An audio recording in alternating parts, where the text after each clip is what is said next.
আসসালামু আলাইকুম, কেমন আছেন সবাই? আশা করি সবাই ভালো আছেন, আমিও ভালো আছি। আমি এসেছি খালামার বাড়িতে। এখান থেকে যাচ্ছি আমাদের নূতন যে বাড়িটা করেছি সেটা নিউ টাউনে। আর ঘরের চাবিটাও নিয়ে নিয়েছি, কেননা তালা দেওয়া আছে। আমরা হাঁটতে হাঁটতে সবাই মিলে চলে যাচ্ছি। ওখান থেকে 5 থেকে 10 মিনিট লাগে। আর পুচকোটাও আমাদের সাথে যাচ্ছে, ও হাঁটতে হাঁটতে। প্রত্যেক মানুষের জীবনে একটা স্বপ্ন থাকে, তার নিজস্ব একটা বাড়ি হোক। আর এটাই হলো আমার হাজব্যান্ডের খুব শখের সেই ঘরটা, যে ঘরটা ও নিজে জায়গাটা কিনে সেখানে বানিয়েছে। খুব শখের বাড়ি। আর আমার বাপের বাড়ির লোক বা আমার শ্বশুর বাড়ির লোক কেউ কোনো দিন বলতে পারবে না যে আমরা একটা টাকা দিয়ে হেল্প করেছি। এই কথাটা কেউ কোনো দিন বলতে পারবে না। যেটা তৈরি করলে দেখবেন সেই জিনিসটা কেউ কোনো দিন জোর খাটাতে পারবে না, কেননা সেটা সম্পূর্ণ আপনার কষ্টের ফল। আর পাশের যে জায়গাটা দেখলেন যে ইট টিটগুলো পড়ে আছে, এই জায়গাটা আমার খালামারা কিছুদিন হলো নিল। ওরাও পরবর্তীকালে ঘর করবে। যাই হোক, আমরা গেট খুলে ঘরের ভিতরে চলে এসেছি। আর এটা প্রথমে ডাইনিং রুম। আর পাশে যেটা দেখছেন এটা হলো ফার্স্ট যে ঘরটা, সেই ঘরটা। এটা একটু ছোট হয়েছে ঘরটা, কিন্তু কিছু করার নেই, শর্ট জায়গা। আর এটা বাথরুম টয়লেট এটাই। আর পাশে আর একটা রুম আছে। বাথরুম টয়লেটটা এমনভাবে করা হয়েছে যে দুটো ঘরের মাঝখানে করা হলো।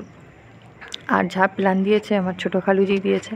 আর এটা হলো কিচেন রুম। আর এটা পিছনের রাস্তা দিয়ে যেতে, পরবর্তীকালে ঘরটা যাতে আমরা ভাড়া দিতে পারি, মানে উপরে আরও ফ্ল্যাট হবে, সেগুলো যেন ভাড়া দিতে পারি, সেই হিসাবে আমাদের করা।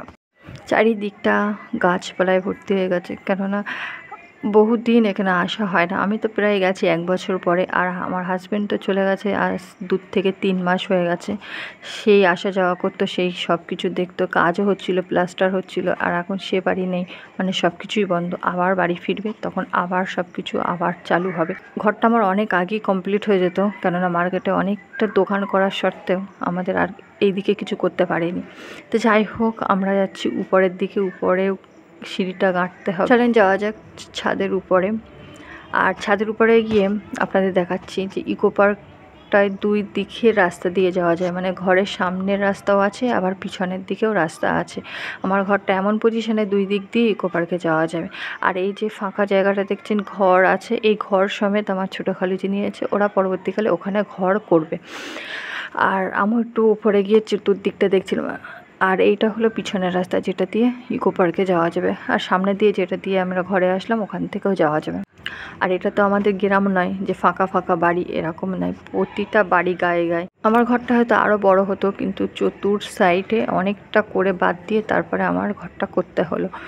আর শহরে এরকমই নিয়ম। আর নিচে নামলাম। আর এই যে খালামাটা দেখছেন, যে এই খালামাটা দেখাশুনো করে সব কিছুই, আমাদের সর্বকিছু, লাইট জ্বালানো, সর্বকিছু আমাদের দেখাশুনো করে। আর ঘরে যাবতীয় যে টুকটাকি টাকির জিনিসপত্রগুলো দেখছেন, এগুলো পাশে একজনা ঘর করছে, ওই জন্য আমাদের ফোন করে বলেছিল একটু রাখার জন্য, ওই জন্য রাখতে দেওয়া হলো। আর খালামার জন্য আমি নিয়ে গেছিলাম কটা আমগুলোই দিয়ে দিলাম।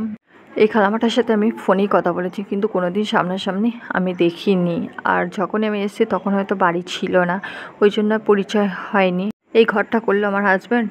আর এইটা ধরে আমি 2 বার গিয়েছি, আর এর ভিতরে যাওয়া হয়নি। যখন ঘরের ছাদ হচ্ছিল, আমি আর আমার খালামা বাইরের থেকেই দেখেছি, কেন ঘরের ভিতরে ঢুকিনি। আর যাই হোক, তালা দিয়ে চলে আসলাম। সবাই ভালো থাকবেন, সুস্থ থাকবেন। দেখা হচ্ছে পরের কোনো ভিডিওতে।